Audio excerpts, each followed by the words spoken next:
It's 8 o'clock in the morning at the Sanctuary on 8th Street. This isn't a church or a nursing home. In fact, it used to be one of the first post offices in America. This part of Jacksonville, Florida, was once home to its finest, wealthiest citizens.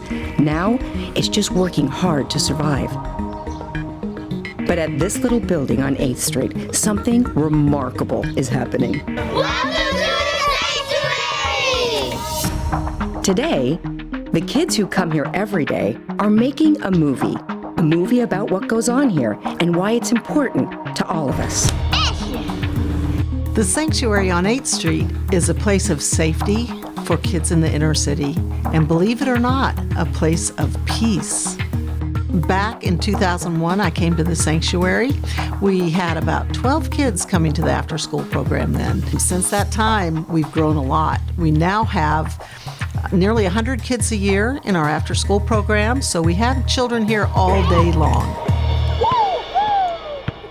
I think one of the things that sets the Sanctuary apart and makes it possible for us to do what we do is the staff that we have here. The students that come to us that learn here are part of the after-school program. They're already enrolled in the after-school program of the Sanctuary. And being in a smaller class setting allows them really the opportunity for success.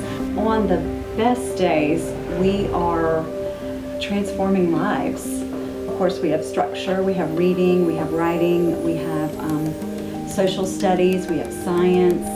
It's almost similar to a homeschool program. These are kids that did not have ideal beginnings in life, so we're sort of having to start from the ground up.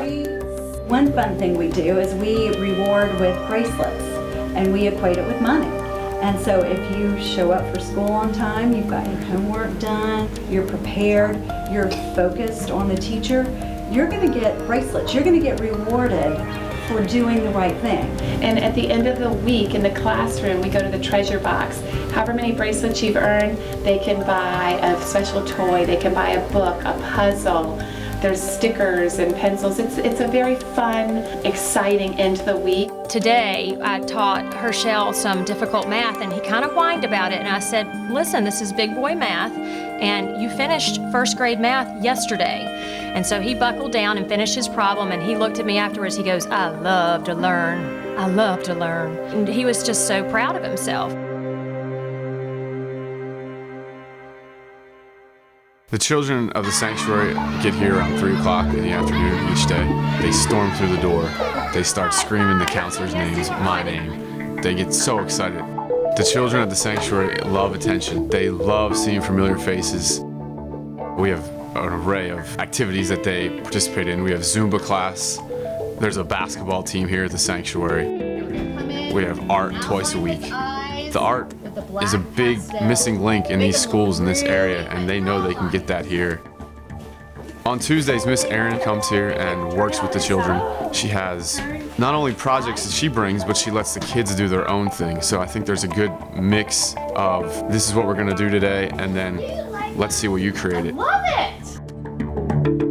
We provide food for the children every day. The children that come to our homeschool get a healthy breakfast. We also provide them a healthy lunch. We try to provide something that is nutritious and not necessarily hot, but something that's nutritious for them. One of the programs that we have here that we're so proud of is our tutoring program. When they get off the vans and come in the door, they ask if Miss Adrian or Miss Lisa or Miss Sarah is going to be here today. And they know what days the tutors are going to be. They want to go to the tutor. And it is working, is the wonderful thing. I think the goals for an outsider might be, let's get these kids in college and let's give them a shot like everyone else. But I think the biggest goal is to have these children want to come here, get something out of it, and then be ready for the outside world and have that self-worth, you know, and I think that's the biggest thing. My guiding principle has always been, if God wants it to happen, it will happen. Which is not to say that you sit back and wait for things to happen. It means that you get out there and work and get in front of as many people as you can and it will happen if it's meant to happen. And we have been very, very fortunate to have some wonderful people in the community, churches, businesses, individuals, organizations wanting to help. And we couldn't do it without that support, of course. It's not possible to do what we do. What makes the sanctuary so special to me is the children that are here, the director, the leadership, but the children that are here, their hearts are enormous. And I know it sounds corny, but it's so rewarding to be here. And it's just a wonderful, safe, nurturing environment. They're very lucky to be here, and I'm very lucky to be here. I think what draws me here each day, I think it's the connection I've made with these children.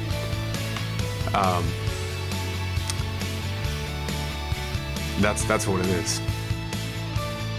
My goal when they come in the room is not to be, I don't want to be their friend. I don't want to be a pal.